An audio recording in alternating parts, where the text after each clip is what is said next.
موٹی کھال والے ثابت نہیں ہوئے جتنی موٹی کھال والے کے بارے میں خالد جمیل صاحب ابھی بتا رہے تھے کہ پاکستان کی ہے یا ہمارے لوگوں کی ہے، عوام کی. تو ان سیاستدانوں کی کھال اتنی موٹی نہیں ہوتی، جس کا نتیجہ یہ ہے کہ یہ اس پریشر کو یا ان معاملات کو ڈیل نہیں کر پاتے، اور پھر وہ اس اشاروں پر چلتے ہیں، ان اشاروں پر اس کہنے پہ چلتے ہیں جو ان کو کہا جاتا ہے.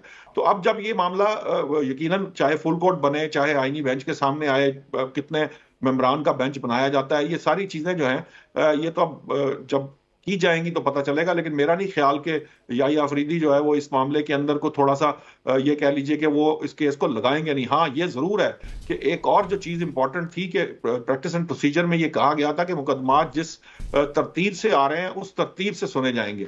تو وہ ایک شاید ایلیمنٹ بھی ہوگا اس کے اندر کہ وہ اس کا نمبر کتنا لگتا ہے یا کب اس کی باری آتی ہے.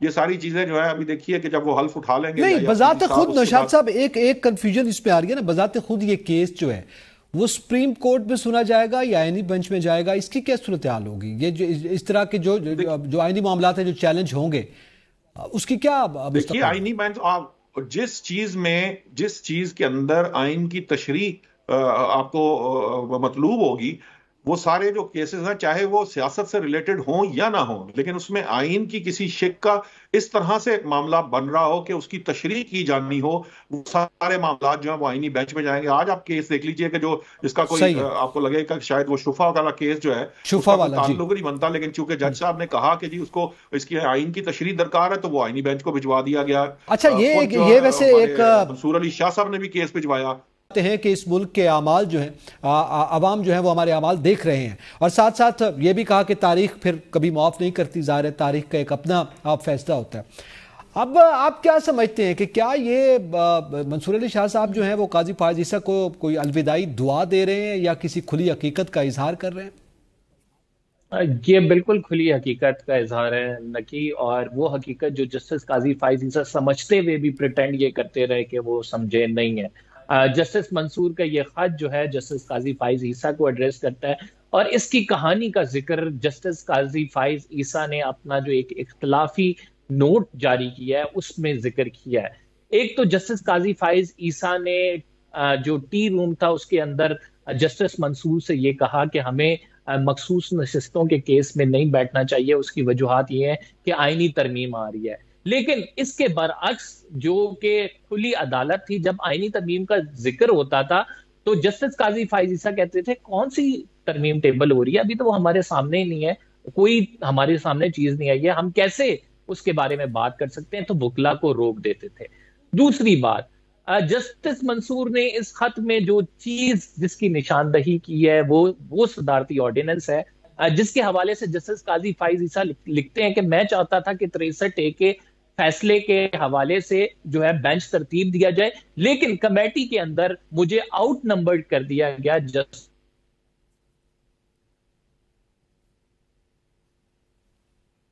منیب اور آئینی ترمیم کے وقت اس کو لگانا چاہتے تھے، لیکن جسٹس منصور اور جسٹس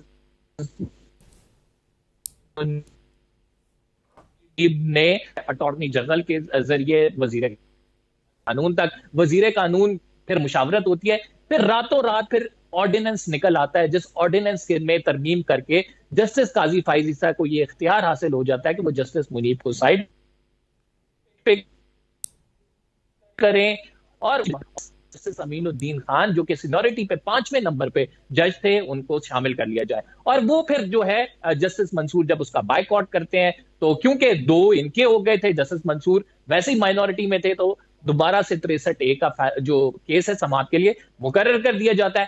اور اس میں بینچ کی جو ہم باتیں کر رہے تھے کہ ہمیں پتہ ہے کہ آئینی عدالت میں جو آئینی بینچ ہوگا اس کی ترتیب ایسے بنائی جائے گی کہ اس بینچ کی ترتیب سے فیصلہ واضح ہو جائے گا. ایک میں آپ کو بات بتاؤں کہ سپریم کورٹ کے رپورٹر جو کافی عرصے سے کور کر رہے ہیں وہ اس چیز کو جانتے ہیں کہ بینچ جب ترتیب دیا جاتا ہے تو پتہ لگ جاتا ہے کہ کس طرف بینچ جائے گا، کیونکہ اس میں زیادہ ججز کا جھکاؤ کس سائڈ پہ ہے. 63A کے فیصلے میں بالکل ایگزیکٹ یہ پکچر تھی کہ جب اس میں جسٹس منیب کو شامل کیا گیا تو تو 4-1 سے فیصلہ آنا تھا. جسٹس منیب اس میں بیٹھے نہیں, یونینیمس فیصلہ آیا, اور اس یونینیمس فیصلے کو ٹائمنگز آپ دیکھیں کہ اس ٹائمنگز کے بعد پھر ہمیں فلور آف دا ہاؤس پہ روتی ہوئی جو ہے پارلیمنٹیرینز نظر آتی ہیں کہ سر ہمیں تو اٹھایا جا رہا ہے, ہمارے گھر والوں کو اٹھایا جا رہا ہے. تو اس پورے کنڈکٹ کو دیکھ کے مجھے یہ بتائیں کہ جسٹس قاضی فائز عیسیٰ یا تو کبوتر کی طرح آنکھیں بند کر کے بیٹھے رہے, یا پھر اس پورے معاملے کو فیسیلیٹیٹ کرتے رہے. تو یہ روز روشن کی طرح آیا ہے کہ انہوں نے فیسیلیٹیشن کیا. بلاول بھٹو زرداری نے اب تو یہ کہہ دیا ہے کہ اگر جسٹس قاضی فائز عیسیٰ نہ ہوتے تو ہم نہیں سمجھتے تھے کہ ہم یہ کام کر پاتے. جی بالکل واضح ہے. اس سے پہلے بھی ظاہر ہے وہ ان کو سلام بھی پیش کرتے رہے. اچھا میں اب سلمان علی صاحب آپ سے جاننا چاہتا ہوں, جیسے منصور علی شاہ کے خط میں بہت سی چیزیں تھیں, لیکن اس میں انہوں نے ایک اور کوٹ لکھا سر تھامس کا. انہوں نے کہا کہ جب سیاستدان اپنے عوامی فرائض کی خاطر اپنے ذاتی ضمیر کو ترک کر دیتے ہیں تو وہ تباہی کی جانب مختصر راستے پر اپنے ملک کو گامزن کر دیتے ہیں اور اس کی رہنمائی کرتے ہیں. تو آپ کیا سمجھتے ہیں, ان لفظوں کو نصیحت سمجھا جائے یا شکایت سمجھی جائے؟ اب ظاہر ہے اس میں سیاستدانوں کا ذکر ہے اور وہ خط لکھا جا رہا ہے چیف جسٹس قاضی فائز عیسیٰ کو, تو یقیناً ایک بڑے اسپیکٹرم کی بات کی جا رہی ہے. کتنی حد تک احاطہ کیا گیا ہے اس میں؟ بالکل نہیں کیا جا سکتا. دیکھیں بات یہ ہے کہ ہماری جو جوڈیشری ہے وہ اپنی پرفارمنس کی وجہ سے کوسچنیبل ہے, جس کی وجہ سے آپ کی پارلیمان کو ایک ریزن ملتا ہے, ایک ایکسکیوز ملتی ہے, ایک دلیل ملتی ہے ان کے پر کاٹنے کے لیے, جس طرح آپ کی 26ویں آئینی ترمیم میں ہوا ہے. اب جب ہم واپس پلٹ کے جاتے ہیں اور جب وہ ساری چیزیں واپس جوڈیشری کی طرف رول بیک کریں گی تو وہ واپس پارلیمان کے اوپر حملہ آور ہوں گے, اور اس کے بعد پھر وہ کوشش کریں گے کہ کسی طریقے سے اپنی سپریمیسی جو ہے اس کو وہ بڑھا سکیں اور پارلیمنٹ کا جو رول ہے اس کو کسی طریقے سے کرٹیل کریں. تو یہ ٹگ آف وار تو چلتی رہنی ہے. دیکھیں میں پہلے بھی آپ سے یہ ذکر کر رہا تھا کہ قوانین بنانے کا مقصد یہ ہوتا ہے کہ ایک عام آدمی کی زندگی کے اندر اس کی بہتری آئے, اس کا کوئی امپیکٹ ہو, اور آپ کی جو روزمرہ کی زندگی ہے اس کے اندر لوگوں کی, عام شہریوں کی جو زندگی ہے اس میں کوئی بہتری آ سکے.